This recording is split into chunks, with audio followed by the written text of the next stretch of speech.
Είναι πραγματικά τα χρήματα δικά σου στις τράπεζες? Προφανώς και όχι. Ούτε ήταν και ούτε θα είναι. Είναι χρήματα της τράπεζας και απλά στα χρωστάει. Άμα δεν θελήσει, δεν στα δίνει. Μπορούμε να πούμε, δεν ξέρω αν μπορούμε να το πούμε στην κάμερα, ότι είναι ένα καρτέλ.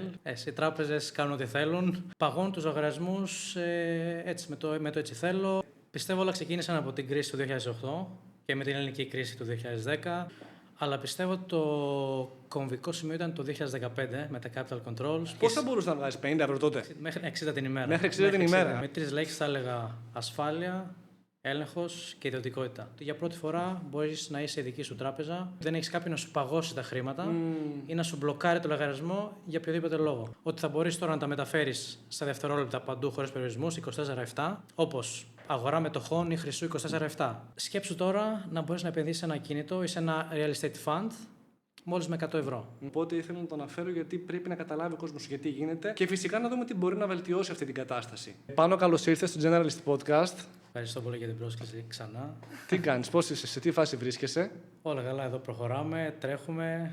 Πάμε. Λοιπόν, θέλω να μιλήσουμε λίγο για τις τράπεζες. Έχουν βγει γύρω-γύρω βιντεάκια από διάφορους γνωστούς και μη γνωστούς YouTubers και influencers. Θέλω να κάνουμε και εμείς ένα δικό μας. Αν δεν μπορούσες να μπεις στην τράπεζά σου, στο λογαριασμό σου, μπορούμε να πούμε ότι τα χρήματα είναι δικά μας? Γιατί έχω ακούσει πολλές ιστορίες για λογαριασμούς που δεν μπορούσαν να μπουν ή που είχαν γίνει κατασχέσεις.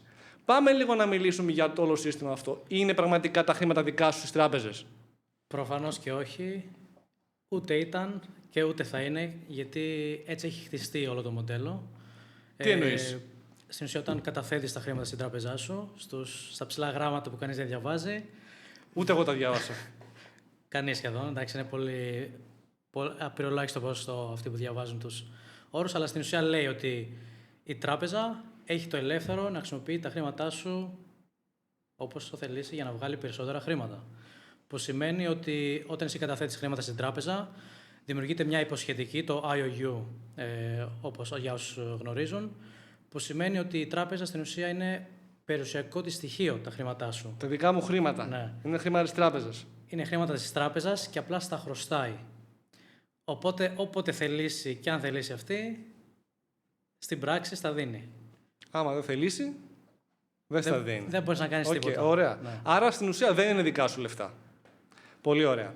Άρα όταν μου λένε ότι έχω αυτά τα χρήματα στον τραπεζικό μου λογαριασμό, στην ουσία τι έχουν? Έχεις απλά κάποια νούμερα στην οθόνη που μπορεί και όχι να μην, να έχεις πρόσβαση σε όλα τα χρήματά σου, γιατί τώρα εντάξει, είναι και τα μετρητά στη μέση. Οπότε αν πας να βγάλεις ένα μεγάλο ποσό από την τράπεζα σε μετρητά, θα έχεις αρκετές ερωτήσεις, δεν θα σε αφήσουν, θα υπάρχουν αρκετοί περιορισμοί. Εντάξει, τώρα στην εφαρμογή, ακόμη και με τις κάρτες, θες να κάνεις μια αγορά, ένα μεγάλο ποσό, συνήθως θα δεις ότι μπορεί να σου μπλοκάρει την κάρτα για κάποιο λόγο, μπορεί να σου γίνει flag το account. Ειδικά πρόσφατα τελευταία έχω ακούσει πολλές υποθέσεις όπου και στο LinkedIn μου πετάει πλέον τέτοια stories, ότι παγώνουν τους λογαριασμούς έτσι, με το έτσι θέλω, χωρίς Συνήθως με κατασχέσεις που έχω ακούσει, έτσι. Όχι, και εκτός κατασχέσεις, ενώ μιλάμε τώρα για απλές εναλλαγές. Πήγε ο άλλος, ήθελε να κάνει μια αγορά είτε μέσω ίντερνετ είτε από κοντά, μια συναλλαγή με την κάρτα, έβαγε flag και μπλόκαραν τον λογαριασμό. Και τώρα πρέπει να μιλήσουμε με το support, με την υποστήριξη πελατών, που πρέπει να πάρουν τηλέφωνα, πρέπει να πας από άτομο σε άτομο, από manager σε manager, και αν βγάλεις άκρη, συνήθως δεν βγάζεις. Οπότε είναι μια πολύ περίπλοκη διαδικασία και χρονοβόρα και... Έχω ακούσει για πολλούς ανθρώπους οι οποίοι είχαν έναν λογαριασμό στην τράπεζα και ξαφνικά τους το κατασχέσαν. Ναι, μπορεί να χρωστούσαν, αλλά τι ισχύει πλέον με τις κατασχέσεις των λογαριασμών? Υπάρχει το ακατάσχετο ως ένα ποσό, τώρα λένε θα το ανεβάσουν. Στην πράξη όμως δεν ισχύει πάντα αυτό, γιατί οι τράπεζες κάνουν ό,τι θέλουν. Μπορούμε να πούμε, δεν ξέρω αν μπορούμε να το πούμε στην κάμερα, ότι είναι ένα καρτέλ. Πιστεύω όλοι μας το γνωρίζουμε, για να πούμε έτσι να μιλήσουμε ας πούμε, ομά και ειλικρινά. Το έχουν πει και άλλοι αυτό, όχι μόνο εμείς. Εντάξει, είναι η πραγματικότητα. Έτσι. Δηλαδή, οι τράπεζες έχουν το ελεύθερο να κάνουν ό,τι θέλουν, γιατί έχουν αποκτήσει τη δύναμη τους τελευταίους 2 αιώνες και έτσι όπως έχουν χτιστεί τα πράγματα. Οπότε και εγώ ας πούμε, έχω δει αρκετές περιπτώσεις όπου ξέρεις, ήταν ακατάσχετος ο λογαριασμός και τους μηδένισαν ας πούμε, τον λογαριασμό. Οπότε είναι... Στο λέω γιατί είναι ένα πρόβλημα που βλέπω να υπάρχει καθημερινά. Έρχεται και μου μιλάει πολλοί κόσμος γι' αυτό. Και στη δουλειά και εκτός δουλειάς. Οπότε ήθελα να το αναφέρω γιατί πρέπει να καταλάβει ο κόσμος γιατί γίνεται και φυσικά να δούμε τι μπορεί να βελτιώσει αυτή την κατάσταση. Τι μπορούμε να πάρουμε σαν μέτρα ή τι άλλη εναλλακτική υπάρχει. Την οποία νομίζω ότι έχει ξεκινήσει να δημιουργήσει. Δημιουργήσει ήδη. Οπότε, εγώ πριν ξεκινήσουμε να ασχολούμαστε με αυτό, θέλω να σε ρωτήσω κάτι. Ποιο ήταν το έναυσμα για να ξεκινήσεις αυτό που ξεκίνησες? Ποια ήταν η σταγόνα που ξεχύλισε το ποτήρι, ας πούμε? Πιστεύω όλα ξεκίνησαν από την κρίση του 2008 και με την ελληνική κρίση του 2010. Εντάξει, παιδί τότε, αλλά εντάξει, άρχισα να καταλαβαίνω και από το γύρο περιβάλλον μου και ας πούμε συγγενείς, να υπάρχει αυτός ο πανικός σε όλη τη χώρα και σε όλο το γύρο περιβάλλον. Αλλά πιστεύω το κομβικό σημείο ήταν το 2015 με τα Capital Controls που τότε είχα αρχίσει... Πώς θα μπορούσε να βγάζεις 50 ευρώ τότε? Μέχρι 60 την ημέρα. Μέχρι 60 την ημέρα. Τρομερές εποχές, θυμάμαι. Ναι. Και τότε είχα ξεκινήσει και να σπουδάζω χρηματοοικονομικά, οπότε είχα αρχίσει να καταλαβαίνω όλο και πιο πολύ πώς λειτουργεί το τραπεζικό σύστημα. Αλλά ήταν το κομβικό σημείο γιατί εκείνη την περίοδο ανακάλυψα και το bitcoin. Οπότε ήταν ας πούμε σαν να το έφερε η μοίρα. Ήρθαν οι 3 μάγοι και ξεφόρησαν τον δρόμο. Και πάντα ας πούμε είχα αυτή την σχέση, δηλαδή από τότε, από το 2008-2010 και πιστεύω όλοι μας σαν Έλληνες έχουμε αυτή την σχέση που ας πούμε μισούμε τις τράπεζες ή δεν μας αρέσει όλο το σύστημα και είμαστε αυτό το πιο επαναστατικό ας πούμε, είμαστε πιο επαναστάτες. Οπότε και αυτό είναι και, ας πούμε, και η φύση και τον κρύπτο και όλος λόγος που δημιούργησε το bitcoin το 2008 ήταν λόγω όλη αυτή της κατάστασης και όλη της κρίσης και της απληστίας των τραπεζών που δημιούργησε αυτή την κρίση. Οπότε όλα αυτά νομίζω πολύ πρόσφατα είχαμε και ένα ηχητικό ή έγγραφα τα οποία δημοσιεύθηκαν από λογαριασμούς γνωστούς και γνωστό έτσι case της εποχής, ότι όλα έγιναν για να γλιτώσουν οι τράπεζες. Κάτι τέτοιο είχε γραφτεί, ας πούμε. Ότι όλα έγιναν για τις τράπεζες, όχι τις ελληνικές. Όχι τις ελληνικές, τις γαλλικο-γερμανικές. Μπράβο, ναι. Οπότε παίζει και αυτό το ρόλο του ότι ήταν ένα θέμα που πρέπει να ξαναφέρουμε στην επιφάνεια. Αλλά ξέρεις τι γίνεται? Το μεγαλύτερο πρόβλημα στο σημερινό σύστημα, ποιο μπορούμε να πούμε ότι είναι και γιατί πρέπει να πάμε στις νέες τεχνολογίες και ποιες είναι αυτές οι νέες τεχνολογίες? Κοίτα, με 3 λέξεις θα έλεγα ασφάλεια, έλεγχος και ιδιωτικότητα. Πιστεύω αυτές τις 3 λέξεις τα λένε όλα όσον αφορά τα προβλήματα που υπάρχουν και αυτά που πρέπει να έρθουν για να έχει ας πούμε, ο καθένας και τα 3 στην καθημερινότητά του. Πολύ ωραία. Αλλά ξέρεις τι γίνεται ρε φίλε? Βλέπω 40'ιδες, βλέπω 50'ιδες, βλέπω 60'ιδες να λένε έχω τα λεφτά στην τράπεζα, είμαι ασφαλής, δεν με νοιάζει τίποτα. Τι συμβαίνει? Γιατί αυτοί οι άνθρωποι έχουν αυτή την άποψη? Και γιατί δεν αλλάζουμε αυτό το mindset που έχουμε, αυτό το μονόφθαλμο mindset? Κοίτα, πιστεύω όλα ξεκίνησαν από την ασφάλεια στις αρχές, ας πούμε. Εντάξει, τώρα μιλάμε για ένα σύστημα 200 χρόνων περίπου.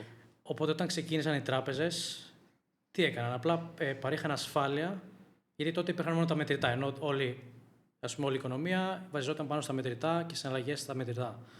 Αλλά αντί ας πούμε, τώρα εσύ να τα έχεις στο σπίτι σου, κάτω από το στρώμα και να ανησυχείς, μη σε κλέψουν, μη γίνει τίποτα. Πρόσφερε αυτή την ασφάλεια. Πρόσφερε την ασφάλεια ότι ξέρεις, τα βάζουν όλα σε ένα μεγάλο θησαυροφυλάκιο και τα κρατάνε εκεί ασφαλή για σένα. Είναι όλα μαζεμένα εκεί, έχουν το security, έχουν ας πούμε, όλες τις δικλείδες ασφαλείας και στα κρατάνε όποτε θες, ας πούμε, αυτό. Πας, τα παίρνεις και ήταν ας πούμε, για προστασία, με λίγα λόγια. Ερώτηση τώρα που το έχω ακούσει πρόσφατα. Υπάρχει αυτό που λένε ότι βάζουν τα χρήματα σε θηρίδες? Θέλω να μου το Ναι. πεις αυτό, γιατί έχω ακούσει κάτι τέτοια, έτσι, ψιλοκουλά μου φαίνονται. Κανονικά, από ό,τι έχω διαβάσει, είναι παράνομο, ενώ δεν επιτρέπεται να βάζει μετρητά, από όσο ξέρω. Μπορεί και να μην ισχύει, δεν ξέρω με τι ακριβώς ισχύει, αλλά είναι και κάποιοι που εντάξει, το κάνουν, πέρα από χρυσαφικά οτιδήποτε μπορείς να έχεις. Αλλά εντάξει, πάλι δεν είναι λύση, είναι πάλι. Ημίμετρο. Είναι κάτι πάλι, βασίζεσαι σε τρίτους πάλι για να έχεις αυτή την ασφάλεια. Οκ. Άρα πρέπει να πούμε και μπορούμε να πούμε ότι από τη στιγμή που είναι θέμα ασφάλειας, έτσι, πώς μπορούμε να εμπιστευτούμε τα χρήματά μας σε χέρια τρίτων? Δεν μπορούμε. Γιατί είναι γραμμένο στους όρους, δεν υπάρχει. Εντάξει, υπάρχει ασφάλεια καταθέσεων. Ξέρω στην Ελλάδα είναι μέχρι 100.000 ευρώ. Γιατί υπάρχει όμως αυτό? Γιατί, όπως είπαμε, έχει εγκατασταθεί όλο το τραπεζικό σύστημα τόσο πολύ, έχει μπει ριζικά στην καθημερινότητά μας εδώ και 200 χρόνια, όπου και λόγω και των κυβερνήσεων και τη δύναμη που έχουν αποκτήσει πλέον οι τράπεζες, και επειδή παίζουν με τα χρήματά σου, γι' αυτό υπάρχει αυτή η ασφάλεια ότι αν κάτι πάει στραβά, έχεις αυτή την ασφάλεια μέχρι ένα ποσό όμως, ώστε να πάρεις με τα χρήματα και να έχεις αυτή την ασφάλεια καταθέσεων. Αλλά πάλι αυτό δεν σου εγγυάται κάτι, γιατί ξέρεις, με όλη τη γραφειοκρατία και αν πάρεις τα χρήματά σου και όταν τα πάρεις, εντάξει, ξέρουμε πώς λειτουργεί το κράτος, ναι, και το τραπεζικό σύστημα. Από ό,τι καταλαβαίνω, προκειμένου να αποφύγουμε αυτή τη διαχείριση τρίτων, θα πρέπει να αναλάβουμε την ευθύνη εμείς. Ωραία. Μπορεί να υπάρξει οικονομική ελευθερία χωρίς να αυξήσουμε και την δική μας προσωπική ευθύνη? Δυστυχώς όχι. Η ατομική ευθύνη είναι κάτι απαραίτητο, που αν θες πλήρη ελευθερία, πρέπει να έχεις και την ευθύνη και να αναλάβεις ότι οτιδήποτε συμβεί είναι η δική σου ευθύνη. Πέφτει πάνω σου.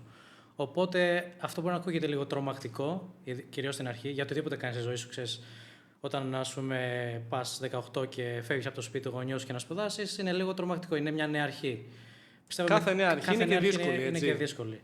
Οπότε πιστεύω είναι αναγκαίο, πώς να το πεις, αναγκαίο κακό, δεν θα το έλεγα κακό, αλλά είναι κάτι που πρέπει να γίνει αν θες έτσι πλήρη ελευθερία και να μην εξαρτάσαι από άλλους. Πολύ ωραία. Neobanks. Τι ακριβώς είναι αυτό που λέμε ένα neobank και πού το συναντάμε σήμερα? Κοίτα, οι neobanks ξεκίνησαν το 2010 με 2015, εκεί που άρχισαν να βγαίνουν οι πρώτες εφαρμογές. Η Revolut είναι από τις πιο γνωστές.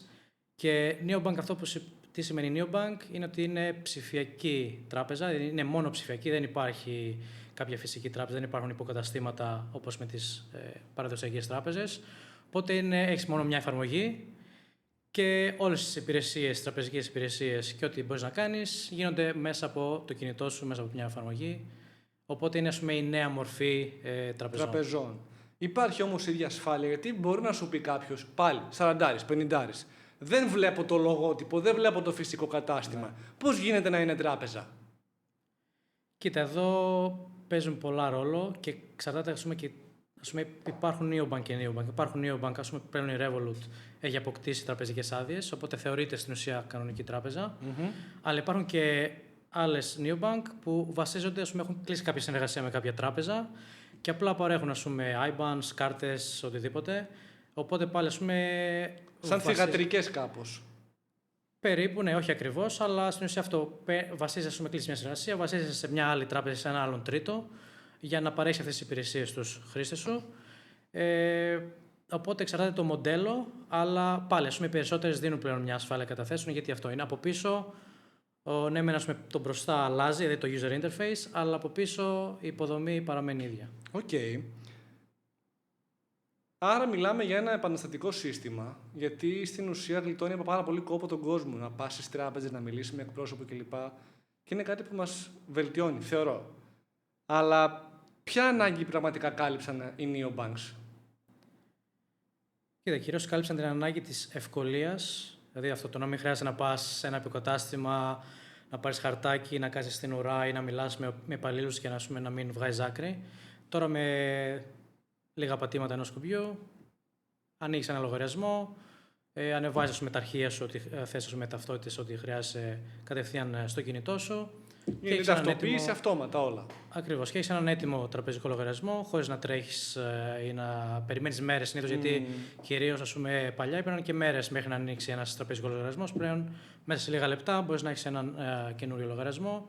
Και Πάρα να πολύ έχεις, σημαντικό. Ναι, είναι πολύ σημαντικό. Οπότε πιστεύω αυτή η ευκολία και η προσβασιμότητα σε διάφορες υπηρεσίες, αυτό είναι πιστεύω το μεγαλύτερο πρόβλημα που έλυσαν. Αλλά οι υποδομές, όπως είπαμε, παραμένουν ίδιες. Δηλαδή, ναι, μεν κάποια είναι πιο εύκολα, αλλά ας πούμε η βάση παραμένει ίδια. Δεν έχει αλλάξει στους περιορισμούς, για παράδειγμα, ή στα προβλήματα που μπορεί να αντιμετωπίσει κάποιος. Αυτά παραμένουν ίδια. Άρα και η άνοδος finance είναι και αυτή μια neobank, μπορούμε να πούμε. Θα έλεγα ότι είναι neobank, αλλά αν και πιο πολύ θα τη χαρακτήριζα ως financial super app. Super app, financial, ok. Αλλά εντάξει, και neobank, εντάξει, πες το όπως θες, θα έλεγα είναι μια τρίτης γενιάς, μια τελευταίας γενιάς ψηφιακή τράπεζα. Okay. Που αυτό πρακτικά σημαίνει ότι δεν βασίζεται στο παλιό παραδοσιακό τραπεζικό σύστημα, αλλά σε νέες τεχνολογίες όπως το blockchain. Να εξηγήσουμε σε 1-2 λεπτάκια τι ακριβώς είναι το blockchain και πώς βασίστηκε πάνω στο blockchain αυτή η, στην ουσία, τρίτης γενιάς neobank, όπως είναι η άνοδος. Όλα ξεκίνησαν, όπως είπαμε, το 2008 με το bitcoin, δηλαδή αυτό ήταν το πρώτο blockchain δίκτυο που δημιουργήθηκε. Αλλά για να δώσουμε με απλά λόγια να καταλάβει ο καθένας τι είναι blockchain, στην πράξη είναι σκέψου σαν το διαδίκτυο. Δηλαδή το διαδίκτυο τι είναι? Είναι ένα πρωτόκολλο που συνδέει υπολογιστές σε όλο τον κόσμο για να μεταφέρουμε πληροφορία. Okay. Αντίστοιχα και το blockchain, και αυτό είναι ένα πρωτόκολλο που πάλι και αυτό συνδέει υπολογιστές σε όλο τον κόσμο, αλλά τώρα για να καταγράψει και να αποθηκεύσει την πληροφορία. Οπότε τι αλλάζει? Είναι στην ουσία μπορείς να το πεις μια καλύτερη βάση δεδομένων που δεν ελέγχεται από κανέναν. Δεν έχουμε τώρα, ας πούμε, Google ή Facebook, που μια κεντρική αρχή ή κάποιο κράτος να ελέγχει, ας πούμε, και να μπορεί να σου πει όχι και πώς ή να αλλάξει, ας πούμε, τα δεδομένα. Είναι ένα αποκεντρωμένο δίκτυο που ανήκει σε όλους. Μιλάμε έτσι για εκατομμύρια. Μία εναλλακτική στο τραπεζικό το παραδοσιακό σύστημα. Ναι, είναι μια εναλλακτική, μια αποκέντρωση, μια εναλλακτική αποκέντρωση, όπου σου προσφέρει τη δυνατότητα να εκτελείς εναλλαγές ή να αποθηκεύεις πληροφορία χωρίς να εξαρτάσαι από κάποιον τρίτο. Δηλαδή είσαι 100% σίγουρος ότι ό,τι βλέπεις είναι αυτό που ισχύει και δεν μπορεί να το αλλάξει, να το χακάρει κανείς. Ωραία. Πάνω, θέλω να μου περιγράψεις τι αλλάζει στην καθημερινότητα του χρήστη μια εφαρμογή όπως η άνοδος. Το κύριο σημείο είναι ότι δεν έχεις κανένα περιορισμό όσον αφορά το πώς και από πού μπορείς να ανοίξεις ένα τραπεζικό λογαριασμό. Γιατί αν αναφέρουμε, ξέρω εγώ, πάλι όπως είπαμε, Revolut, Snap ή οποιοδήποτε λογαριασμός, ας πούμε, η Snap είναι περιορισμένη στην Ελλάδα. Η Revolut είναι στην Ευρώπη, στη ΣΥΠΑ και σε μερικές άλλες χώρες επιλεγμένες. Επειδή πρέπει να πάρει τραπεζική άδεια και υπάρχουν, ας πούμε, άλλες νομοθεσίες. Τώρα όμως με το blockchain, επειδή είναι όπως και το διαδίκτυο, όπως και το ίντερνετ, είναι παγκόσμιο εκφύσεως, σημαίνει ότι τώρα ο καθένας μπορεί να ανοίξει ένα τραπεζικό λογαριασμό, ένα λογαριασμό γενικότερα, από όπου και αν είναι, χωρίς, ας πούμε, να εξαρτάται, ας πούμε, από κάποια πάλι κεντρική αρχή και να σου πει όχι, δεν μπορείς να ανοίξεις επειδή είσαι, ας πούμε, στην Βραζιλία ή είσαι, ας πούμε, στην Ιαπωνία, δεν έχει σχέση. Οπότε αυτή η παγκόσμια προσβασιμότητα είναι το νούμερο 1 πλεονέκτημα.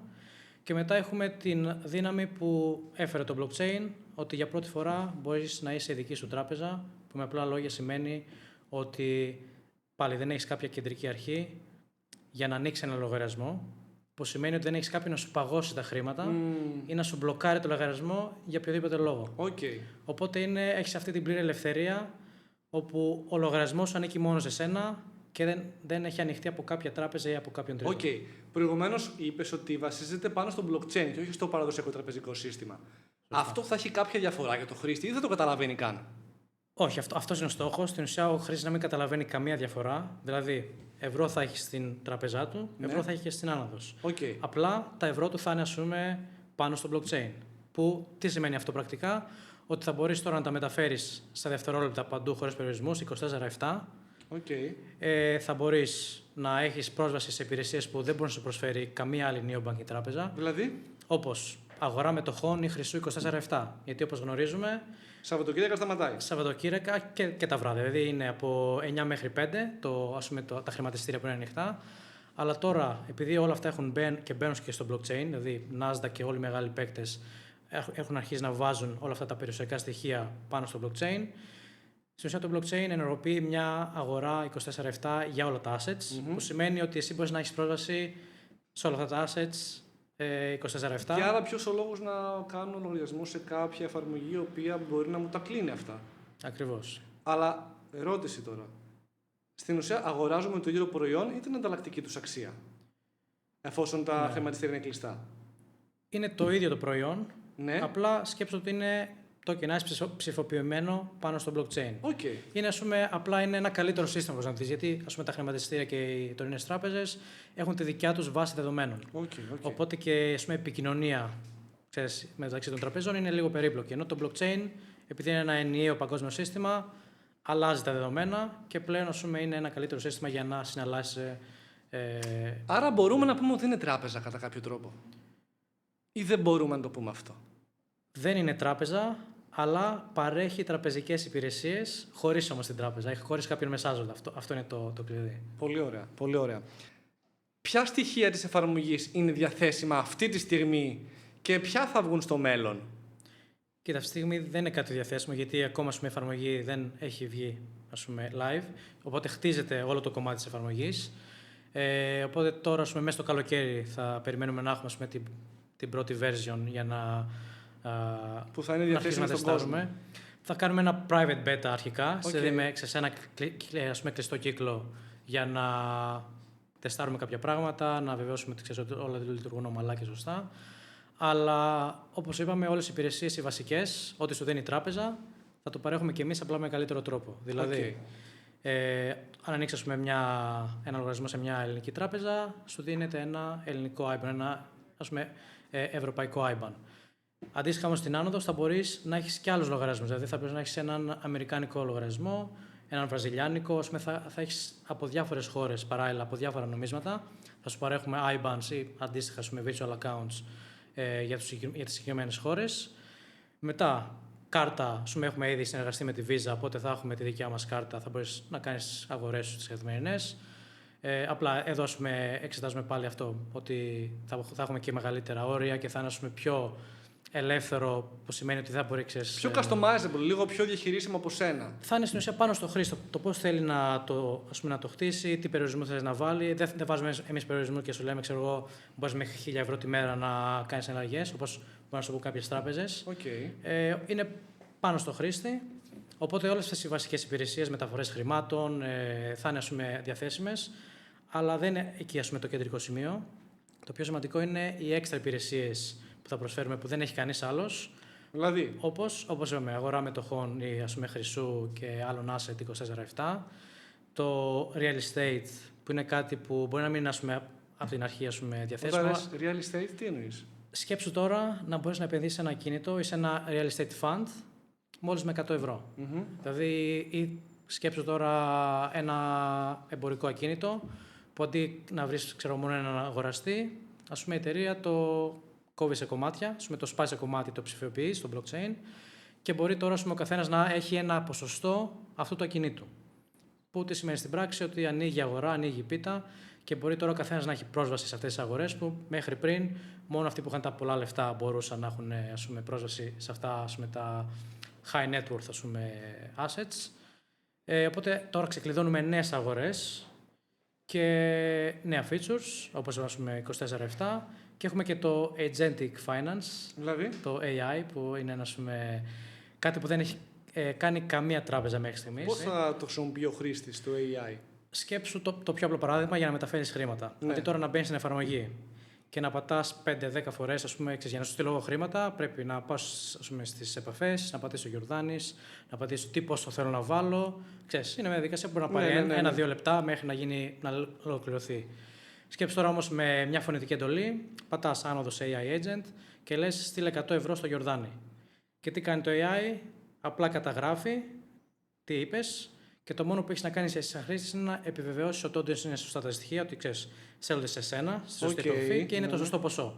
Και απλό που έχεις κάνει, επιβεβαιώνεις την αλλαγή με τα biometrics σου και στέλνεται, γλιτώνεις αρκετό χρόνο από εκεί και δεν χρειάζεται και να περιηγείς το user interface, γιατί πιστεύω είναι ένα άλλο θέμα που θα γίνει και πολύ γνωστό τα επόμενα χρόνια, που δεν θα υπάρχουν πλέον. Οι περισσότεροι χρήστες δεν χρησιμοποιούν εφαρμογές, απλά θα χρησιμοποιούν το δικό τους agent για να κάνουν απλά connect σε οποιοδήποτε εφαρμογή.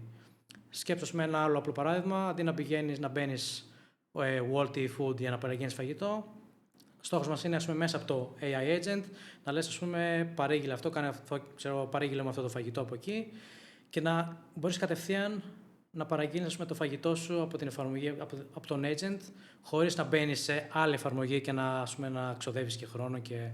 Οπότε είναι αυτά τα στοιχεία, αυτά τα χαρακτηριστικά είναι κάτι πιστεύω που θα λύσει τα χέρια αρκετών ανθρώπων. Και πάρα πολύ καινοτόμο μπορώ να πω. Και αυτό που λες, λύνει τα χέρια. Δηλαδή, πολλές φορές έχω πιάσει τον εαυτό μου να μπαίνει σε πλατφόρμα τύπου eFood, Wolt κλπ.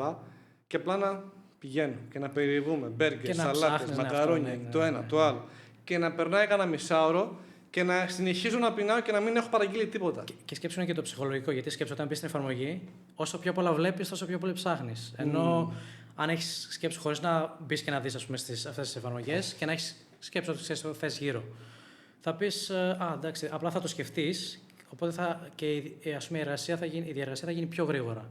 Ας πούμε, θα πεις, θέλω γύρω από εκεί. Αντί να μπει στην εφαρμογή και να σου πάρει περισσότερο χρόνο και μπορεί να αλλάξει γνώμη, θα πεις, OK, παραγγείλε μου ένα γύρω από εκεί. Τέλειωσε. Για τον επιχειρηματία αυτό τι κέρδος θα έχει? Σκέψου τώρα για τον μικρομεσαίο που πρέπει να φοράει αρκετά καπέλα και να κάνει σχεδόν τα πάντα στην επιχείρησή του.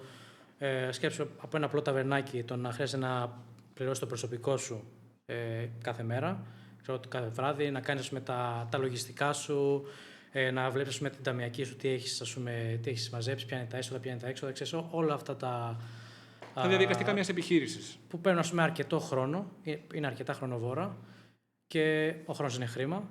Οπότε σκέψου μέσω του AI agent να μπορεί να στα κάνει όλα αυτά αυτόματα. Δηλαδή και να πληρώνει το προσωπικό σου και να σου βγάζει πόσα λεφτά μάζευε, πόσα ήταν μετρητά, όλα είναι συνδεδεμένα, πόσα ήταν μετρητά, πόσα ήταν από το μέσω POS, μέσω κάρτας. Και τώρα αυτοματοποιήσει σχεδόν τα πάντα που σε βοηθάει αρκετά στην καθημερινότητά σου. Μια ακόμα δυνατότητα που πιστεύω είναι το πιο σημαντικό είναι ότι η εφαρμογή θα είναι παγκόσμια. Δηλαδή? Τι σημαίνει αυτό? Δεν είναι χτισμένη μόνο για Ελλάδα ή μόνο για Ευρώπη. Σημαίνει ότι ο καθένας από όπου και αν είναι, οτιδήποτε background έχει, γιατί ένα άλλο μεγάλο target μας, εκτός από τους freelancers όπως είπαμε και τους μικρομεσαίους, είναι και οι ψηφιακοί ομάδες που ζουν σε διάφορες χώρες, αλλά και οι unbanked ή underbanked, όπως λέμε, σε χώρες της Λατινικής Αμερικής ή Αφρικής, που είναι σχεδόν αδύνατο να ανοίξουν ένα τραπεζικό λογαριασμό. Γιατί γραφειοκρατία, υψηλό κόστος, δηλαδή δεν έχουν πρόσβαση ούτε σε μια απλή κάρτα και έναν αποτεμευτικό λογαριασμό. Οπότε η άνοδος θα δίνει τη δυνατότητα σε οποιοδήποτε στον κόσμο να ανοίγει έναν τέτοιο λογαριασμό μέσα σε 2 λεπτά και να έχει πρόσβαση στα ίδια εργαλεία. Γιατί σκέψου τώρα τράπεζες όπως Neobank, όπως η Revolut ή οποιοδήποτε άλλη Neobank, ανάλογα τη χώρα σου δίνει διαφορετικές υπηρεσίες. Οπότε δεν έχεις το οποίο υπάγεται σε κάθε χώρα και στους νόμους της. Δηλαδή ο Έλληνας που χρησιμοποιεί Revolut θα έχει άλλες υπηρεσίες με τον Ιταλό που χρησιμοποιεί πάλι Revolut. Δεν το ξέρω αυτό. Γιατί τώρα στην Αγγλία στον Ηνωμένο Βασίλειο που πήρε έγκριση τραπεζική άδεια η Revolut, είχε αρχίσει και τα δάνεια. Αυτό όμως δεν είναι διαθέσιμο στις υπόλοιπες χώρες. Οπότε αυτό είναι άλλος ένας περιορισμός που σαν άνοδος εμείς το λύνουμε, γιατί όλοι έχουν πρόσβαση στα ίδια εργαλεία και στα ίδια χαρακτηριστικά από όπου και βρίσκονται. Ποιο είναι το χειρότερο ρεαλιστικό σενάριο για έναν χρήστη και πώς τον προστατεύει η άνοδος? Κοίτα, αρχικά το ένα πρόβλημα είναι πρόσβαση, να χάσει πρόσβαση στο λογαριασμό του. Δηλαδή να χάσει όταν δημιουργήσει έναν λογαριασμό, θα είναι είτε με το email σου, με το social login σου, με ένα απλό Google login, με τα passkeys, που πλέον πιστεύω τα passkeys είναι οι πιο ασφαλείς. Passkeys δηλαδή, το πρόσωπο βιομετρικά. Βιομετρικά, είτε το δακτυλικό σου αποτύπωμα, είτε το πρόσωπό σου, Face ID, που στην ουσία τι γίνεται, από πίσω κρυπτογραφημένα αυτό το Face ID σου, είναι η πρόσβαση στην εφαρμογή σου, που πλέον έχει μπει παντού. Ακόμα και οι big tech companies και οι τράπεζες πλέον χρησιμοποιούν passkeys και βιομετρικά δεδομένα σχεδόν παντού, γιατί είναι ο πιο ασφαλής τρόπος. Οπότε συνδυαστικά εμείς σαν άνοδος θα έχουμε διάφορα backups, οπότε θα μπορείς να κάνεις passkeys, συν το email σου, συν το Google account σου. Είναι κάπως το 2FA που λέμε. Και 2FA, αυτό είναι σωστά. Απλά ποιο είναι το πρόβλημα. Τώρα, αν χάσεις πρόσβαση σε όλα, εκεί θα υπάρξει... Ναι. Τέτοιο σου. Άμα τα χάσεις σε όλα. Εδώ παίρνει η ατομική ευθύνη που. Η ατομική ευθύνη έχεις και σε όλες τις υπόλοιπες neobanks και οι τράπεζες γενικά, δεν είναι μόνο στις νέες γενιάς. Γιατί ποιο είναι το πρόβλημα. Γιατί εντάξει, στην τράπεζα, αν χάσεις αυτά τα στοιχεία, μετά εντάξει, θα πας στην τράπεζα, θα σου πάρει ίσως κάποιες μέρες και εβδομάδες για να αποκτήσεις ξανά πρόσβαση στο λογαριασμό σου. Αν χάσεις πρόσβαση στο email σου ή σε οτιδήποτε για να μπεις στο e-banking σου ή οπουδήποτε, θα χρειαστεί να επικοινωνείς με την τράπεζα. Απλά ποιο είναι το πρόβλημα, ότι η τράπεζα είναι αυτή που έχει τον έλεγχό σου. Ενώ αντίστοιχα σε εμάς, εσύ έχεις την αποκλειστική και ευθύνη όμως και έλεγχο. Που σημαίνει ότι εμείς δεν μπορούμε ούτε να σου παγώσουμε τα χρήματα, ούτε να σε περιορίσουμε. Οπότε έχει και τα αρνητικά του και τα θετικά του. Απλά το κάνουμε σχεδόν αδύνατο. Τώρα δεν γίνεται. Αν χάσεις και το email σου και το κινητό σου και το εντάξει, σχεδόν είναι λίγο απίθανο. Αλλά αν τύχει μία στο εκατομμύριο. Τώρα το λες αυτό σε έναν άνθρωπο που έχει ξεχάσει πολλές φορές τη τσάντα του για να πάει στο σχολείο, να ξέρεις. Οπότε δεν είναι κάτι το οποίο είναι τόσο απίστευτο, να ξέρεις. Ναι, απλά έχουμε κλείσει και γι' αυτό όμως. Τι? Που χτίζεται, γιατί σκέψου. Εντάξει, το άλλο είναι που συνδυάζεται με χτύπα ξύλο τον θάνατο. Okay. Γιατί αν γίνει κάτι σε σένα, χτύπα ξύλο, ποιος θα έχει μετά, πώς θα πάρει, πώς θα αποκτήσει πρόσβαση στο λογαριασμό σου. Που αυτό είναι και θέμα και με τις τράπεζες. Απλά εντάξει, είναι πιο εύκολο γιατί εντάξει, δίνεις ένα πιστοποιητικό σου με θανάτου, μπορεί να μεταφέρονται τα χρήματα και με τη διαθήκη.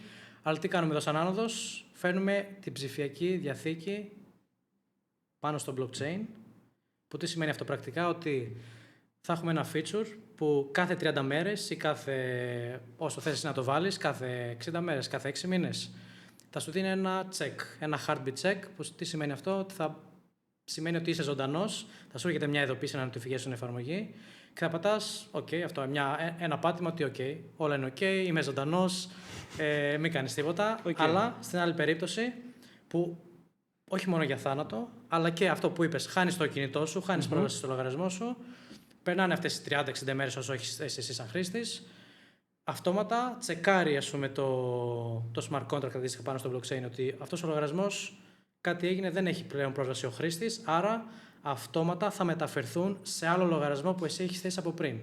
Οπότε από πριν θα μπορείς να έχεις θέσει κάποιον άλλο λογαριασμό, μπορεί να είναι συγγενής, μπορεί να είναι φίλος, οτιδήποτε, που αυτά τα χρήματα θα πάνε εκεί εφόσον τύχει κάτι. Οπότε είναι άλλη μια δικλείδα ασφαλείας που... Εγώ αυτό το έχω πρώτη φορά εντωμεταξύ. Κοίτα, είναι κάτι που έχει συζητηθεί θεωρητικά, αλλά κανείς δεν έχει εφαρμόσει στην πράξη πλέον. Αυτό τώρα εσείς το έχετε ενσωματώσει στην εφαρμογή που φτιάχνετε. Είναι κάτι που ακόμα το χτίζουμε. Είναι, εντάξει, γι' αυτό θέλει χρόνο, ρε. Θέλει χρόνο, θέλει αρκετό τεστάρισμα, να βεβαιωθούν ότι όλα λειτουργούν σωστά. Οπότε θα πάρει κάποιο καιρό. Απλά είναι κάτι που σίγουρα θα φέρουμε στο μέλλον στην εφαρμογή. Οπότε είναι μια άλλη δικλείδα ασφαλείας που πιστεύω λύνει και το πρόβλημα του self-custody με το blockchain, που είναι πιστεύω το μεγαλύτερο ρίσκο και αυτό που φοβάται το περισσότερο κόσμο. Δηλαδή, αν χάσει πρόσβαση στο πορτοφόλι του, χάνει και τα χρήματά του. Οπότε πιστεύω αυτή είναι η λύση. Το να έχει αυτό το εργαλείο και να. Εκτίμηση. Πότε περίπου αυτή την εφαρμογή θα την έχω διαθέσιμη για να μπω? Πλήρως. Εντάξει, τώρα για private beta, δηλαδή όσοι έχουν κάνει. Ας το private beta. Ναι. Πότε θα έχουμε την εφαρμογή, θέλω να ξέρω, γιατί αυτά που μου λες. Ναι. Θέλω να τα εφαρμόσω. Κοίτα, μέσα στο 2026 σίγουρα. Δηλαδή, μέχρι τέλος χρονιάς θα είναι έτοιμη. Για όλους τους χρήστες. Για όλους τους χρήστες. Το οποίο έχει ανοίξει και ένα waitlist, νομίζω. Έχει ανοίξει ένα waitlist, οπότε όσοι έχουν κάνει εγγραφή στη waitlist θα έχουν πρόσβαση και πιο νωρίς στο private beta. Ναι. Που σημαίνει θα μπορούν και να τεστάρουν, να δώσουν feedback, γιατί βασιζόμαστε για αρκετά και στο feedback του κόσμου. Να δούμε τι ακριβώς λειτουργεί, τι δεν λειτουργεί, πώς να αλλάξουμε ανάλογα με το feedback που θα δώσει ο κόσμος, να αλλάξουμε κάποια πράγματα, ώστε η τελική εφαρμογή να είναι και πιο τελειοποιημένη. Οπότε σιγά σιγά θα υπάρχουν διάφορες φάσεις και θα βγει στην αγορά. Πριν μίλησες για το AI και θέλω να μείνουμε λίγο στο AI και πώς αυτό μπορεί να αξιοποιηθεί προκειμένου να παίρνουμε πιο σωστές οικονομικές αποφάσεις. Πού πηγαίνουμε, γιατί μίλησες για ένα agentic AI. Πώς θα μας βοηθήσει? Κοίτα, είναι το πώς το χρησιμοποιείς πάντα, γιατί εντάξει έχουμε δει και ας πούμε AI που κυρίως ας πούμε, στα crypto και στο blockchain ή trading bots, μείνετε μακριά από το trading. Μόνιμος κανόνας, μείνετε μακριά από trading. Στην ουσία δίνεις πρόσβαση σε όλο το λογαριασμό, στα λεφτά σου, σε ένα AI, για να τρεϊντάρει για σένα. Ναι. Που, τι σημαίνει αυτό, Ότι θα χάσει τα λεφτά σου.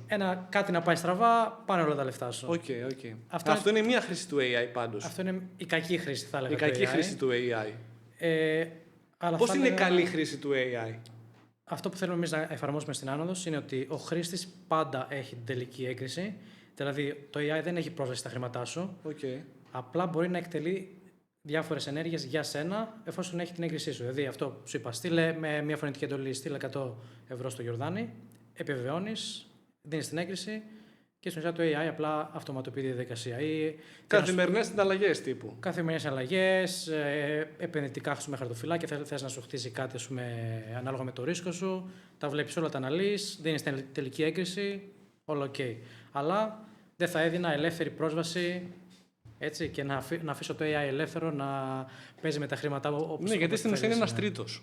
Δεν είσαι εσύ. Ακριβώς. Δεν είσαι εσύ το AI. Και δεν υπάρχουν και τα regulations, νομοθεσίες ακόμα, με νομοθετικά πλαίσια για διάφορες δικλείδες ασφαλείας, τι γίνει αν κάτι πάει στραβά, τι θα γίνει. Και είναι κάτι που πιστεύω θα πάρει κάποιο καιρό. Οπότε πρέπει να υπάρχουν αυτές οι δικλείδες ασφαλείας για να μην δίνουμε ελεύθερη πρόσβαση στα χρήματα, αλλά και στα δεδομένα. Είναι άλλο ένα σημαντικό κομμάτι. Οπότε πρέπει να το χρησιμοποιούμε εκεί που μας γλιτώνει χρόνο και χρήμα, αλλά με σωστό τρόπο. Πολύ ωραία. Μήπως το AI είναι μια γενική φούσκα? Γιατί βλέπω ότι όλοι ξεκινάνε να το ενσωματώνουν σε εφαρμογές, δουλειές, άλλοι χάνουν τις δουλειές τους, άλλοι βοηθούν τις δουλειές τους. Μήπως τελικά είναι μια φούσκα που θα σκάσει και αυτή? Όπως το dot-com bubble. Κοίτα, επενδυτικά σίγουρα υπάρχει μια φούσκα, γιατί βλέποντας ακόμα και τις αποτιμήσεις των διάφορων AI startups και το ότι τώρα μπορεί να σηκώσει 20-50 εκατομμύρια με μια απλή ιδέα χωρίς να έχεις τίποτα έτοιμο, απλά και μόνο επειδή κάνεις κάτι με AI. Ναι. Σίγουρα αυτή είναι μια φούσκα που αργά ή γρήγορα θα σκάσει. Και το άλλο πρόβλημα είναι με τις απολύσεις που έχουμε δει, πιστεύω και από μεγάλες εταιρείες. Είδα, Cloudflare, Coinbase, απόλυσαν 10 με 20% όλου του προσωπικού και μιλάμε τώρα για χιλιάδες άτομα, γιατί βάζουν AI flows μέσα. Αλλά κατά τη γνώμη μου είναι μια δικαιολογία αυτό, γιατί έκαναν overhire αυτές οι εταιρείες ή δεν μπορούσαν να απολύσουν αυτόν τον κόσμο, δηλαδή έχουν αρκετά άτομα στο προσωπικό τους, διάφορα departments που δεν χρειάζονται τόσο. Απλά λόγω του, ξέρεις, ότι τι θα πούνε οι επενδυτές, τι θα πει η αγορά, δεν είχαν αυτό το ένασμα να απολύσουν τόσο μεγάλο ποσοστό. Αλλά τώρα με το AI ήρθε η ευκαιρία και πούν, OK. Ένα κίνητρο, μια αφορμή. Αυτό ακριβώς. Οπότε πιστεύω αυτό κάνουν οι περισσότερες, ειδικά οι μεγάλες εταιρείες και οι big tech. Βρήκαν τώρα την ευκαιρία και αυτή την δικαιολογία ότι λόγω του AI, και επειδή δεν χρειάζεται τώρα, το AI μπορεί να κάνει δουλειά 10 ατόμων, δεν χρειάζεται να έχουμε τόσο προσωπικό. Πιστεύω στο μεγαλύτερο μέρος αυτό είναι μια δικαιολογία για να απολύσουν αυτόν τον κόσμο που ήθελαν να απολύσουν από πριν. Mm-hmm. Αλλά και απ' την άλλη, ναι, το AI πλέον μπορεί να κάνει τη δουλειά αρκετών ατόμων. Απλά πρέπει να προσέχεις και πώς την κάνει. Για παράδειγμα, βλέπουμε τώρα με το vibe coding, το μπορείς να φτιάξεις μια εφαρμογή μέσα σε λίγες μέρες. Δεν έχει καμία ασφάλεια. Δεν έχει καμία ασφάλεια και φτιάχνεται από άτομα που δεν έχουν καμία ιδέα με τον προγραμματισμό και αυτό το engineering κομμάτι. Που τι σημαίνει ότι όταν γίνει η στραβή, δεν έχει κάποιο άτομο από πίσω για να λύσει το πρόβλημα. Ναι, στη θεωρία είναι όλα ωραία, μπορεί να σου φτιάξει ένα website οτιδήποτε το AI, αλλά αν δεν έχει κάποιο έμπειρο άτομο από πίσω. Και εγώ με αυτή τη άποψη, δηλαδή ότι είναι ένα πάρα πολύ ωραίο εργαλείο προκειμένου άνθρωποι, όπως καλή ώρα εγώ, χωρίς εμπειρία στον προγραμματισμό, στο development κλπ., να μπορέσουμε να χτίσουμε την ιδέα μας, την οποία θα μπορούμε μετά να την πάμε σε κάποιον, developer, senior κατά προτίμηση, γιατί οι junior πιο πολλοί έχουν λίγο αντικατασταθεί από το vibe coding, και να πούμε ότι ξέρεις κάτι, εγώ αυτή την εφαρμογή να την κάνω πραγματικότητα. Ειδικά για MVPs και να δείξει κάτι είναι ένα πολύ καλό εργαλείο. Και όχι μόνο σαν coding, αλλά και σαν design. Δηλαδή, τώρα χρησιμοποιώ μανιωδώς το Claude. Μανιωδώς το χρησιμοποιώ για να δημιουργώ πράγματα γενικότερα και για τη διδασκαλία μου, για το podcast, για όλα. Βοηθάει αρκετά όμως εφόσον έχεις και τις γνώσεις. Αυτό είναι πιστεύω ένα άλλο πολύ σημαντικό. Δηλαδή, αν δεν έχεις και τις γνώσεις, ας πούμε το expertise. Πώς να τα συνεργάσεις όλα αυτά, να γίνει όλα μια αλληλεπίδραση. Και μιλάω τώρα για περίπλοκα πράγματα. Αυτό θες να χτίσεις μια εφαρμογή, ή θες να φτιάξεις κάτι πιο περίπλοκο. Τώρα δεν μιλάω για απλά designs ή για κάτι απλό, αλλά και εσύ, αν δεν είσαι καθηγητής, όσα και να σου πει το AI, δεν μπορείς να ξέρεις ακριβώς το πώς θα το μεταδώσεις στους μαθητές σου ή το πώς θα το κάνεις πράξη. Πρέπει να έχεις τις γνώσεις από πριν και το AI σου κάνει accelerate αυτή τη γνώση. Οπότε... Μπράβο, ναι. Κοίτα, στην ουσία μιλάς με το AI στο chat και σου βγάζει τις ιδέες. Σου δίνει ιδέες, δημιουργικότητα κλπ. Μετά με το co-work, αυτό που κάνω στο Cloud είναι να τα βάζω όλα αυτά τα αρχεία σε μία τάξη. Να μπορεί να λειτουργήσει ένα σύστημα. Έτσι. Και μετά με το coding να δημιουργήσω αυτή την ιδέα στην πραγματικότητα. Πραγματικότητα που μετά θα πάω σε κάποιον developer και θα την κάνω πραγματική πραγματικότητα. Ακριβώς, να το πούμε κάπως έτσι. Οπότε θεωρώ ότι είναι ένα τρομερό asset για δημιουργικούς ανθρώπους. Και εντάξει, το άλλο θα έλεγα ότι είναι και το research. Δηλαδή, παλιά, ειδικά και εμείς σαν άνοδος, για το αρκετά όσο έκανε με το research της αγοράς, για διάφορες χώρες, για οτιδήποτε. Τώρα, μέχρι παλιά, χρειαζόσουν ένα ολόκληρο department ή 2-3 άτομα και σου έπαιρνε 6 εβδομάδες για να έχεις ένα report ή οτιδήποτε. Τώρα, με το AI, μπορείς μέσα σε μια μέρα να έχεις ένα ολοκληρωτικό report και να μπορείς να κάνεις την έρευνά σου πολύ πιο γρήγορα και πολύ πιο αποτελεσματικά. Οπότε είναι... Αποτελεσματικά. Να έχεις ένα καλό αποτέλεσμα. Σχεδόν πάντα. Ναι. Γιατί έχω δει αν έχεις και την εμπειρία, αυτό είναι πολύ καλό εργαλείο. Αλλά από την άλλη δεν χάνεται λίγο και η μπάλα με την έννοια ότι, ωραία, θα βασιζόμαστε σε όλα θα βασιζόμαστε για όλα στο AI, για τις οικονομικές μας επιλογές. Εδώ θα λέγω αυτό, τυφλή εμπιστοσύνη με τίποτα, γι' αυτό πρέπει να κάνεις double check τα πάντα, όπως σου είπα, άνοδος για παράδειγμα, πάντα τελική έγκριση ο χρήστης, αλλά ακόμη και για reports και δεδομένα. Υπάρχουν περιπτώσεις που το AI δημιουργεί νούμερα από το μυαλό του που δεν ισχύουν πραγματικά. Ακόμη και τις πηγές που δίνει, πατάς το link και σε βγάζει error. Παλαιότερα, γιατί μπορώ να σου πω πάνω σε research που έκανα για μεταπτυχιακά κλπ. Με έχει βοηθήσει πάρα πολύ. Σίγουρα. Ναι. Πάνω στο research μόνο όμως, όχι στο να επαληθεύσω την γνώση. Ναι. Αλλά πάλι αυτό πρέπει να κάνεις double check. Εννοείται, ότι ξέρεις όντως ισχύουν και να μην πέσεις σε παγίδα και να χτίσεις κάτι ή να παρουσιάσεις κάτι και να έχεις λάθος δεδομένα, θα είναι μεγάλο πρόβλημα. Βλέπω κάτι το οποίο δεν ξέρω αν με ανησυχεί ή αν με ενθουσιάζει πάνω. Βλέπω μια γενικότερη καζινοποίηση των εφαρμογών. Βλέπε trading, βλέπε crypto, βλέπε leverage, prediction markets, όλα αυτά που έχουν να κάνουν με τις επενδύσεις και τζόγο γενικότερα για μένα. Γιατί όταν μιλάμε για leverage, για όσους δεν ξέρουν θα το εξηγήσεις εσύ, γιατί εγώ δεν θα το εξηγήσω καλά, είναι τζόγος. Οπότε, γιατί τόσες εφαρμογές ξεκινούν από πληρωμές και καταλήγουν να γίνονται καζίνο? Γιατί εκεί είναι τα λεφτά, δυστυχώς. Και οι περισσότερες εταιρείες θέλουν την μεγιστοποίηση των κερδών. Οπότε, επειδή οι πληρωμές και οι συναλλαγές έχουν πολύ μικρά margins, που σημαίνει τώρα, εντάξει, στέλνεις σε 100 ευρώ, η τράπεζα κερδίζει, μπορεί να κερδίζει 1 ευρώ, 2 ευρώ, εξαρτάται και τη συναλλαγή πάντα. Αλλά όταν μιλάμε τώρα για leverage και trading και να σου χρεώνει να κάνεις 10-100 συναλλαγές την ημέρα και να σου χρεώνει προμήθεια με κάθε κουμπί που πατάς, μιλάμε για πολλά χρήματα. Και μετά το leverage, που στην ουσία σημαίνει ότι παίζεις, στην ουσία δανείζεσαι χρήματα και τα 100 ευρώ μπορείς να γίνουν 1.000, 10.000. Αυτό είναι όταν λέμε επί 10 leverage. Στην ουσία σημαίνει ότι η δύναμη των 100 ευρώ σου γίνονται 1.000 ευρώ. Στην ουσία δανείζεσαι αυτά τα 900 για να αγοράσεις περισσότερο. Αντί να κάνεις μια αγορά κρυπτομετοχών, οτιδήποτε asset 100 ευρώ, με το leverage κάνεις αγορά 1.000 ευρώ, αν το κάνεις επί 10. Ναι. Οπότε μπορείς να αγοράσεις αυτά τα 1.000 ευρώ χωρίς να τα έχεις, που αν πάει πάνω σημαίνει και μεγαλύτερα κέρδη. Αλλά αν πάει κάτω σημαίνει. Γεια σας. Μηδενίζονται όλα. Οπότε, χρωστάς κιόλας μετά. Βασικά, ο τρόπος που λειτουργεί είναι ότι σκέψου, κάνεις επί 10. Οπότε στην πράξη. Νιώθω λίγο σαν να κάνω μάθημα τώρα, να ξέρεις. Τι σημαίνει το leverage επί 10? Ότι αν πέσει 10%, μηδενίζεται τα χρήματά σου. Για να μην χρωστάς. Βάζεις ένα όριο. υπάρχει αυτό το όριο, αυτή η προστασία που έχουν βάλει τα τελευταία χρόνια στο leverage trading. Αντίστοιχα, να το βάλεις επί 20, σημαίνει ότι αν πέσει μέχρι 5%, χάνεις τα χρήματά σου. Οπότε είναι μέχρι να φτάσει στο 100, με το 100%. Για να μην μπορείς να χρωστάς παραπάνω, απλά ό,τι έχεις βάλει, αυτά μηδενίζονται και έχασες τα χρήματά σου και δεν μπορείς να τα πάρεις πίσω. Οπότε αυτή είναι η προστασία που έχουν βάλει, για να μην πάει στο αρνητικό το balance. Η άνοδος θα προσφέρει κάτι παρόμοιο. Πώς το σκέφτεστε? Όχι. Δεν είναι καζίνο. Κοίτα, ενώ υπάρχουν αρκετά λεφτά εκεί πέρα, η φιλοσοφία μας είναι κατά όλων αυτό που γίνονται και το βλέπουμε παντού, όχι μόνο στα financial apps πλέον, το βλέπουμε ακόμα και σε μη financial apps να αρχίζουν να βάζουν και trading και prediction markets, που τελευταία παίζει πολύ. Που τι είναι τα prediction markets? Είναι στοιχηματίζεις τα πάντα. Που μέχρι πριν, μέχρι πριν λίγα χρόνια ξέραμε το στοίχημα στα αθλητικά, στο ποδόσφαιρο, άντε και στις εκλογές, σε κάποια μεγάλα γεγονότα, μία στο τόσο.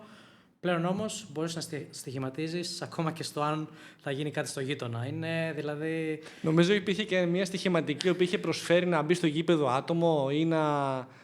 Κάτι τέτοια κουλά, που δεν ξέρω ποια εφαρμογή πλέον είναι τα πάντα. Δηλαδή το αν θα πιει νερό ο Τραμπ όταν μιλάει. Είναι δηλαδή. Εντάξει, έχει γίνει, έχει φτάσει στο ακραίο. Εκεί είναι καλός τζόγος, φίλε. Και είναι καλός τζόγος. Εκεί μπαίνεις άμα είσαι βαριά μέσα. Το πρόβλημα είναι ότι πλέον στην καθημερινότητά μας οθούμαστε στο να τζογάρουμε τα χρήματά μας. Και εμείς σαν άνοδος θέλουμε να το σταματήσουμε αυτό. Πώς θα το κάνετε αυτό όμως? Θέλουμε να επαναφέρουμε αυτό το boring, το απλό καθημερινό finance και να το κάνουμε ταυτόχρονα διασκεδαστικό. Όπως είπαμε με το AI agent, το να μπορείς τώρα να. Θα μπορώ για παράδειγμα να ρωτήσω το AI agent για μία, όχι τεχνική ανάλυση, μία ανάλυση αγορών αυτή τη στιγμή, τι γίνεται γύρω-γύρω και να μου δώσει μια ενημέρωση ώστε να μπορέσω κι εγώ σαν καταναλωτής, σαν επενδυτής, να μπορέσω να πάρω σοφές αποφάσεις σχετικά με το πού μπορώ να επενδύσω, γιατί είπες θα προσφέρει η άνοδος 24/7 να μπορώ να αγοράσω assets. Σωστά, ναι. Εννοείται, ό,τι έχει να κάνει με πληροφορία και το απλό chatbot, αυτό είναι το πιο απλό πράγμα. Οπότε όλα θα μπορούν να γίνονται από εκεί πέρα και οτιδήποτε μπορείς να κάνεις στην εφαρμογή, μπορείς να το κάνεις και μέσω του agent. Ακόμη και να μπλοκάρεις την κάρτα σου, αν έχασες την κάρτα σου, ξέρεις, μπλόκαρε την κάρτα μου και τον μπλόκαρες, τέλος. Οπότε, θα μπορώ να ρωτήσω π.χ. είναι μια καλή ιδέα να αγοράσω τη μετοχή της Tesla αυτό το εξάμηνο και να μου απαντάει και να μου κάνει μια ανάλυση. Θα σου κάνει μια ανάλυση, τι έχει γίνει μέχρι τώρα, πού βρίσκεται η αγορά ή η εταιρεία, τι έβγαλε κάποια κέρδη στο τελευταίο report, το τελευταίο τρίμηνο. Οπότε θα μπορείς μέσα από εκεί και να παίρνεις και καλύτερη πληροφορία και να κάνεις αναλόγως τις κινήσεις σου. Αλλά εκτός από αυτό είναι και η δύναμη και τα features που θα έχουμε εμείς. Θα το κάνουμε διασκεδαστικό γιατί θα βλέπεις και τα νούμερα μεγαλύτερα, όπως και τα επιτόκια. Πιστεύω είναι κάτι που άλλο ένα δυνατό σημείο. Σκέψου τώρα η τράπεζα σου δίνει 0. Σχεδόν μηδενικά επιτόκια. Σχεδόν μηδενικά. Σχεδόν. Δηλαδή είδα μια διαφήμιση μιας ελληνικής τράπεζας, δεν θα πούμε ονόματα. Ναι, γιατί αυτό θα μας έχουμε πει και έχουμε πει ονόματα. Που είδα ότι αν κλειδώσεις τα χρήματά σου σε προθεσμιακό για ένα χρόνο, σου έδινε 0,6% επιτόκιο. 0,6%. Εντάξει, ρε φίλε. Που δεν θα ξέρω πώς να διαχειριστώ τόσα χρήματα μετά. Που σημαίνει ότι κλειδώνεις τα χρήματά σου για ένα χρόνο και δεν μπορείς να τα βγάλεις. Αν τύχει κάτι οτιδήποτε, ναι, μπορείς να τα βγάλεις, αλλά μετά θα έχει πέναλτι. Χάνεις όλους τους στόκους. Οπότε έχεις αυτά τα πρόστιμα και αυτούς τους περιορισμούς. Ενώ ερχόμαστε εμείς σαν άνδρες και τι λέμε, τα ομόλογα των ΗΠΑ, τα US Treasury Bonds, που σου δίνουν 3,5% περίπου αυτή τη στιγμή. Αντίστοιχα, πάλι οι τράπεζες θα κερδίσουν από σένα σαν καταθέτη. Αντίστοιχα, τα Eurobonds, τα ευρωπαϊκά ομόλογα που σου δίνουν περίπου 1,82%, αυτή τη στιγμή η τράπεζά σου, η ελληνική, τα κερδίζει αυτή για σένα ως καταθέτης και σου δίνει ένα 0,1 όσο είναι αυτό το 0,6. Και κρατάει τη διαφορά. Και κρατάει τη διαφορά. Και ερχόμαστε εμείς τώρα σαν άνδρες και τι λέμε, δεν χρειάζεται. Επένδυες εσύ ο ίδιος. Ακριβώς. Δηλαδή αυτό το 1,82% όσο είναι. Πάρ' το εσύ. Πάρ' το εσύ σαν χρήστης. Δεν χρειάζεται τώρα να έχεις την τράπεζα και εσύ λεφτά πώς βγάζεις? Σαν άνοδος, σαν εταιρεία, άμα το παίρνει όλος ο χρήστης. Κοίτα, σαν άνοδος και εμείς εννοείται θα χρεώνουμε προμήθειες. Απλά ποια είναι η διαφορά? Θα χρεώνουμε πολύ χαμηλότερες από τον ανταγωνισμό. Δηλαδή, οι αντίστοιχες neobanks χρεώνουν μέχρι και 5% για να κάνεις μια αγορά ή πώληση μετοχών, κρύπτο, οτιδήποτε και έχουν και spreads αλλά και. Τι σημαίνει spread? Σημαίνει η διαφορά στην τιμή. Δηλαδή, αν η τιμή της μετοχής κάνει 1,20, αυτό που σου δείχνει η εκάστοτε Neobank μπορεί να είναι 1,22, λίγο υψηλότερα. Οπότε δεν σου δίνει την πραγματική τιμή της μετοχής. Οπότε αυτό είναι άλλη μια κρυφή προμήθεια. Ναι, που πάνω κάτω είναι 5%. Οπότε σκέψου να πληρώνεις τώρα 5%. Και αυτό με την άνοδο θα το αποφεύγουμε. Θα είναι, πολύ σκέψου τώρα στις τάξεις του 0,5%. Από το 5, 10 φορές κάτω το κόστος. Οπότε μιλάμε για πολύ χαμηλότερες προμήθειες. Άνοδος από τη μία, τράπεζες από την άλλη. 1, 2, 3. Τι μπορώ να κερδίσω εδώ, τι μπορώ να κερδίσω εδώ. Πάμε. Έχεις μόνιμα ακατάσχετο λογαριασμό. Τι σημαίνει αυτό? Ότι τα χρήματά σου ανήκουν μόνο σε σένα, οπότε δεν μπορεί να στα πάρει η τράπεζα, δεν μπορεί να στα παγώσει, δεν μπορεί να στα μπλοκάρει. Αυτό είναι κάτι που εμείς σου δίνουμε πρόσβαση. Είναι δικός σου λογαριασμός. Δεν μας νοιάζει τι κάνεις, δεν μας νοιάζει πώς το κάνεις. Αν κάνεις κάτι παράνομο, εννοείται υπάρχουν οι νόμοι, θα πας φυλακή, όλα καλά, έτσι. Δεν έχει κανένα δικαίωμα η τράπεζα, αν δεν έχεις κάνει κάτι παράνομο ή δεν έχει κάποιο ένταλμα, από την αστυνομία, οποιοδήποτε, από το κράτος, να σου πει ότι έκανες αυτό, οπότε πρέπει να σου κατασχέσουμε τα χρήματα. Δεν έχει κανένα δικαίωμα η τράπεζα να σου παγώσει απλά επειδή έστειλες 1.000 ευρώ εκεί πέρα και στο κάνει flag για οποιοδήποτε λόγο, που πολλές φορές γίνεται χωρίς κανένα λόγο, απλά επειδή έχουν κάποια automated checks και απλά αποφάσισαν ότι σου πάγωσαν το λογαριασμό και πρέπει να επικοινωνήσεις μαζί τους για να το ελέγξουν και να μιλήσεις με το support τους για να σου το ξεπαγώσουν. Όπως είπαμε, αγορά asset 24/7 χωρίς περιορισμούς, άνοιγμα λογαριασμό από οπουδήποτε κι αν είσαι. Ωραία. Και το agentic finance που σου γλιτώνει χρόνο και χρήμα. Πιστεύεις ότι όλο αυτό μπορεί να οδηγήσει σε έναν πόλεμο που μπορεί να δεχτεί μια τέτοιου είδους εφαρμογή από το παραδοσιακό τραπεζικό σύστημα γενικά? Σίγουρα. Περιμένουμε πόλεμο. Ήδη τον λαμβάνουμε λίγο έμεσα. Okay. Αλλά πιστεύω και η Revolut όταν ήρθε στην Ελλάδα, που πιστεύω έκανε μια μεγάλη και σημαντική κίνηση, είναι ότι έχουμε τώρα μια εναλλακτική κατά των ελληνικών τραπεζών.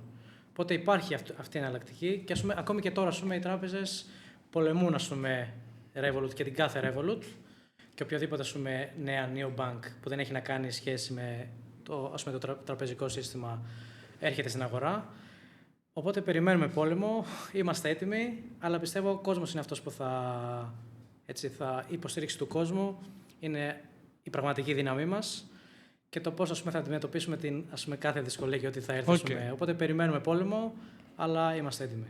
Ρε Πάνο, άνοδος vs Revolut. Τι διαφορά έχετε? Γιατί με αυτά που μου λέτε είναι πολλά ίδια. Η Revolut τι είναι? Είναι μια τραπεζική εφαρμογή που πάλι βασίζεται στο υπάρχον τραπεζικό σύστημα. Οπότε, τι σημαίνει αυτό? Εμένα, για παράδειγμα, μου έχει παγώσει τα χρήματα δύο φορές μέχρι στιγμής η Revolut.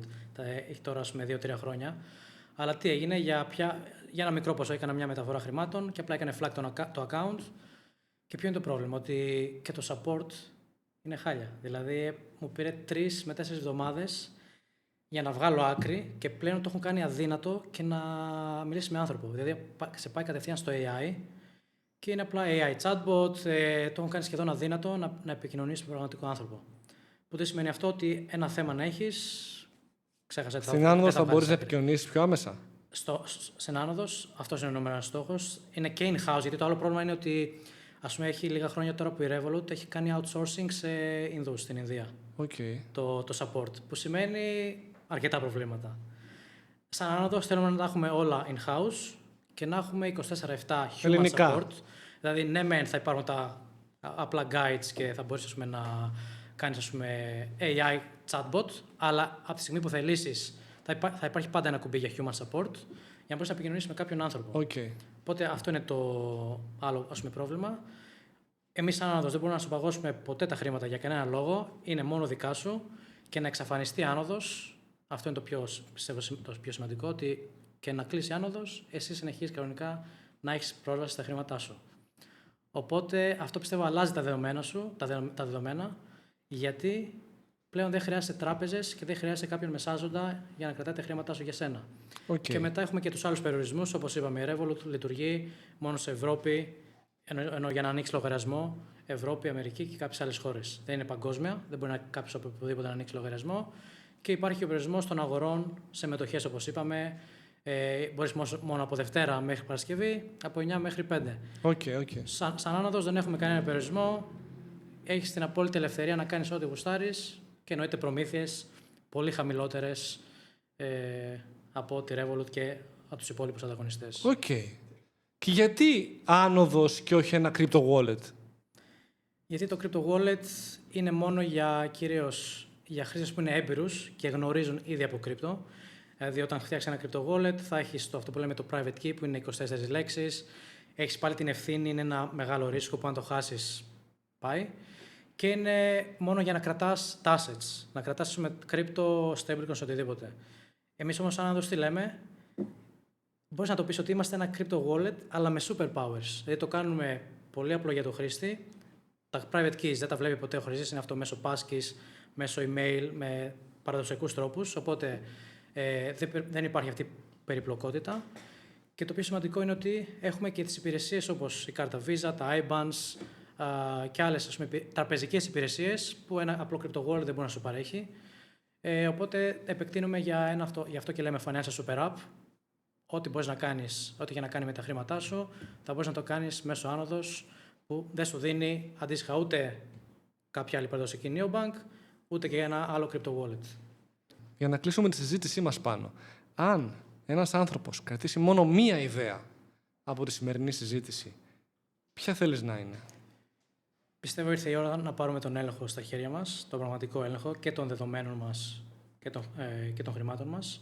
Οπότε η ιδιωτικότητα είναι πολύ σημαντική και η ατομική ευθύνη, όπως είπαμε, είναι κάτι αναγκαίο. Οπότε, όπως λέει και μια παροιμία, πέρασε δύσκολα τώρα για να είναι πιο εύκολα μετά. Τέλεια. Πάνω σε ευχαριστώ πάρα πολύ.